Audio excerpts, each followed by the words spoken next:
Welcome to my off-grid adventures. I'm Frank and I'm glad you're here with me today because we have a few things that we're going to do, starting with just fixing a little off-grid lunch. One of my favorite regulars is to get a few things from Dollar General like these cheddar smoked sausages and have them over a campfire like this.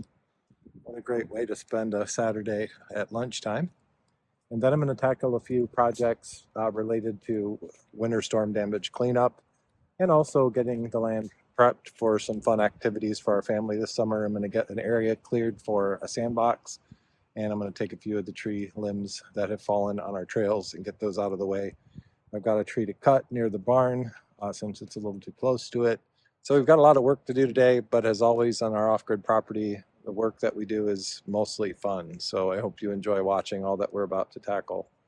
I'm also going to work on our barn, getting some things situated in there and getting a new workshop ready from the old shed that we were using to store a lot of our tools. We're going to move things out of there and make it more of a woodworking workshop so I can tackle some RV projects like building some drawers that will go into the kitchenette and things like that. Lots to do. Thanks for joining me today. Let's go out there and be as safe and productive as we can be today. Click the link in the top right corner or in the description to see the full video of the setup of this sandbox that's going to go in this spot here. All right, let's head over with the tractor now and the grapple, and we're going to pick up those trees that we just cut and probably go through a couple of the paths and see what's fairly easy to grab with the grapple as is. Let's head over and get started, and we'll get this job done.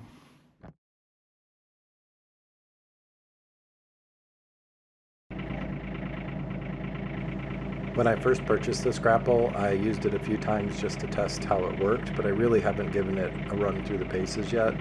So today I'm going to learn the limits, I'm going to learn the controls, and we'll see how this goes. This is about an 8-foot long, 6-inch diameter piece of a tree that it picks up with no problem at all. I'll speed things up here as I take this over to the area where I'm dumping all of these fallen trees and limbs right now. Later I'm going to tackle this in more depth, and I'll use my Ryobi Log Splitter that I'll use to get these into manageable size pieces. But as you can see here, the grip is tight on this grapple. It doesn't even begin to let loose by accident or anything.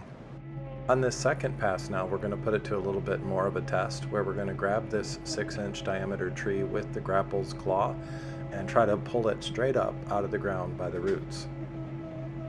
Did it with no problem at all, and that just is amazing to me. Hard to even think of doing that by hand.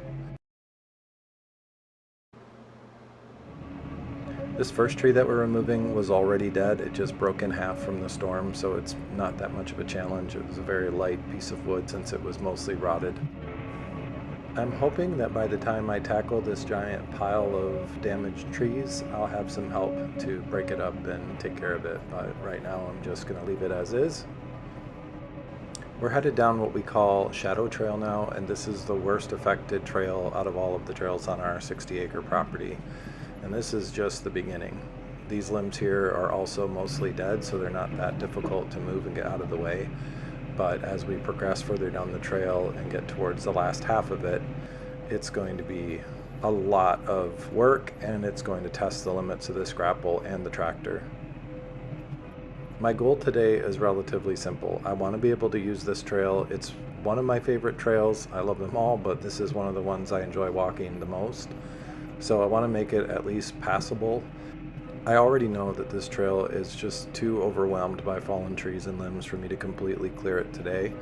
And I also know that I'm not even going to be able to drag these limbs out to the main area where I'm storing them. There's just too much of it. And since I just want to get the trail as clear as I can, as far in as I can, I'm going to just try to maneuver these limbs around and somewhat place them parallel to the sides of the trail. So that's what you're going to see me doing here, and as we go throughout the rest of Shadow Trail, it's just kind of shimmying back and forth and slipping these trees and limbs in between the trees that line our Shadow Trail.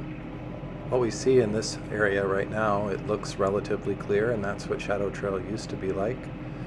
In all the years that I've used this property, it's always been relatively clear, just a few small limbs had to be trimmed.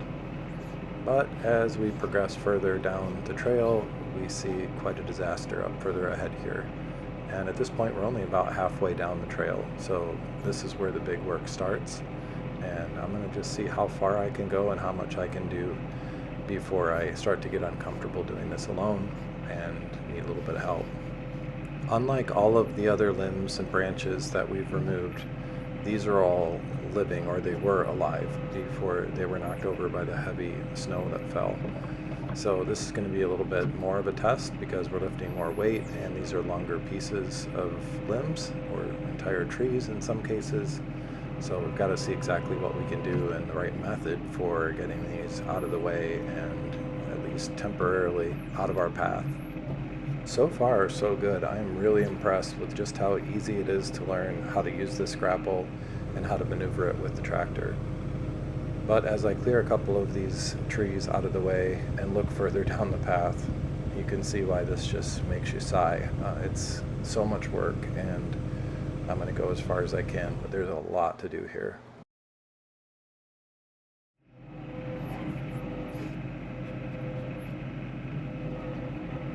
I realize that after I'm done getting the trail cleared, I'm going to have to come back through here, cut these into manageable sized pieces that can be taken back to the main pile of limbs.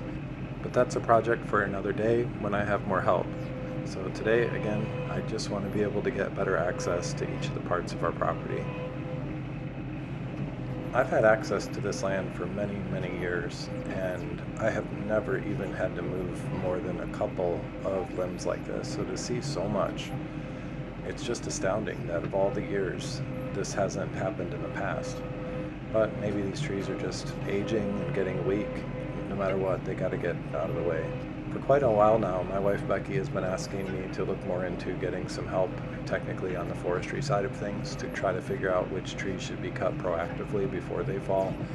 And I admit up until this year, I didn't know how much of a necessity that would be, but Becky, I think you were right, and I think to keep this from happening again, we need to figure out just what the best methods are for managing 60 acres of forest like this.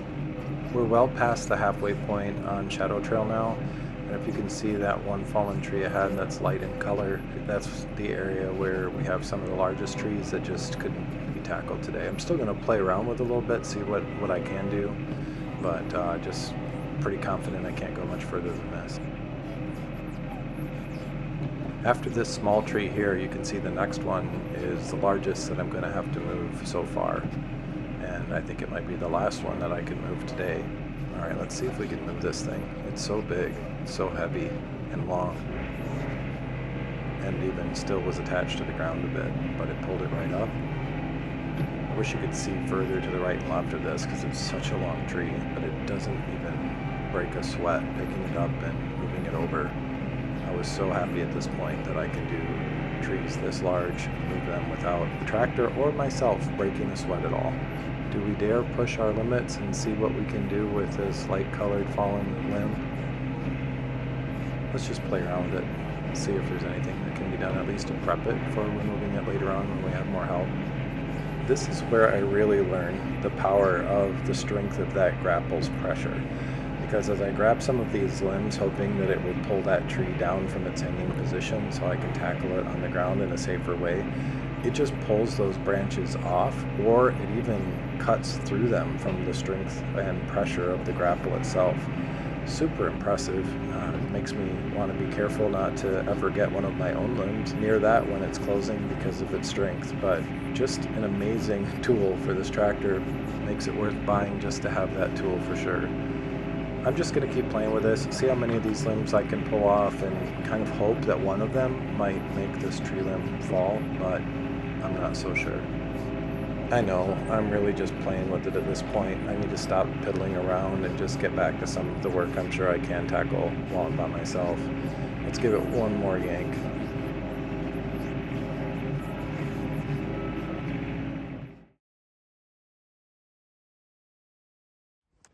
Thankfully, before this Amish barn was delivered, and by the way, if you want to see the video of that delivery, I'll have a link to it as well. But before it was delivered, I trimmed this tree up, but I really didn't think it needed to be removed, and I wish I would have foreseen that because it's a little scary to try to cut it down knowing it could fall on the barn and scratch or dent it. So my first cut here didn't quite get it all the way through, but the second one did. Now let's go get the tractor, pick it up easily, and take it out to our area where we're storing all this wood.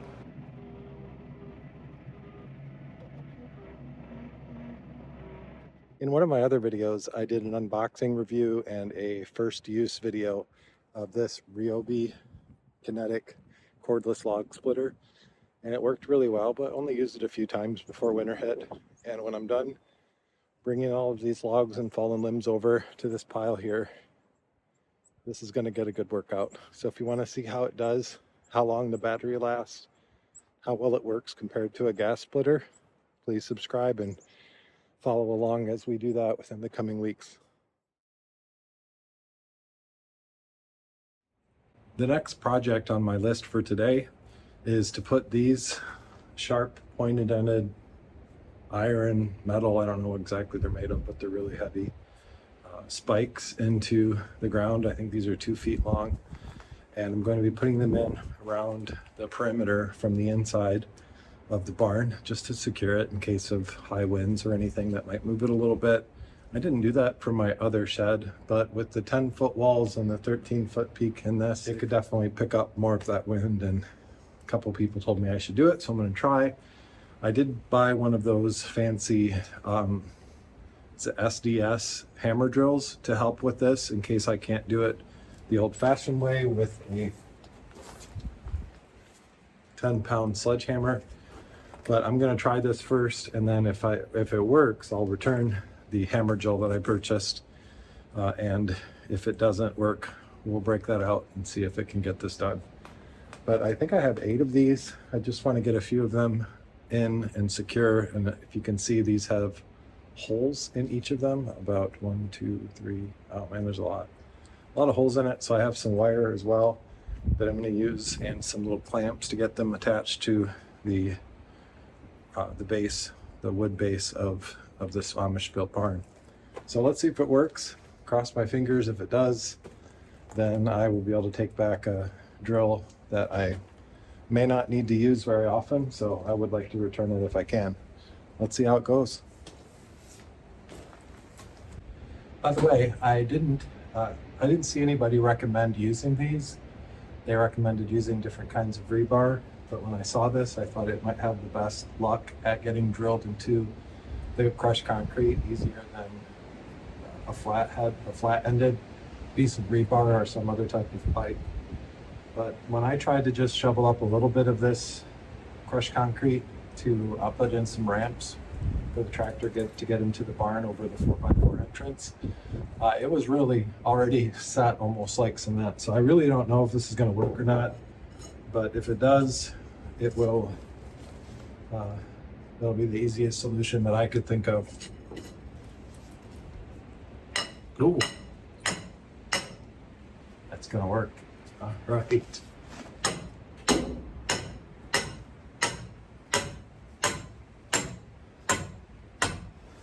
Nice. So I just needed to know if that would work so I could return the tool if I had to. So Becky, there's one thing that I get to return and get some money back for. So just thought you'd like to know that. And I'm glad that that's one less expense I had to make for this. That was great. And I think it'll work fine. I have to wait to finish the rest of these though until I level the barn. I need to lift it up with my tractor and pallet forks from the outside and get it perfectly level, and then I can put these in. But yeah, that's definitely going to help keep it in place, especially 8 of those. So good news. Very happy about that. My desire and goal here is to take all of my tools and parts out of this shed. We've been calling this the garage, and put it in various places, including the barn, and then turn this into a woodworking workshop for me to tackle all the projects that I have on the list. So I'm excited about getting that done.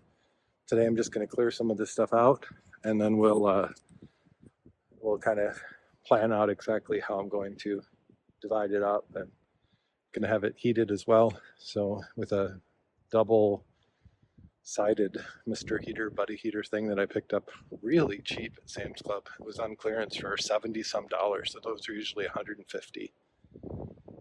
And I'll hook that up to a 30-pound propane tank so that it'll last longer and be more efficient to run than those 1-pound canisters. But anyway, this is going to be a really fun workshop for me. It'll give me a better place to work on projects year-round than I've ever had in my life, really. So very excited about that. I think it's going to turn out great.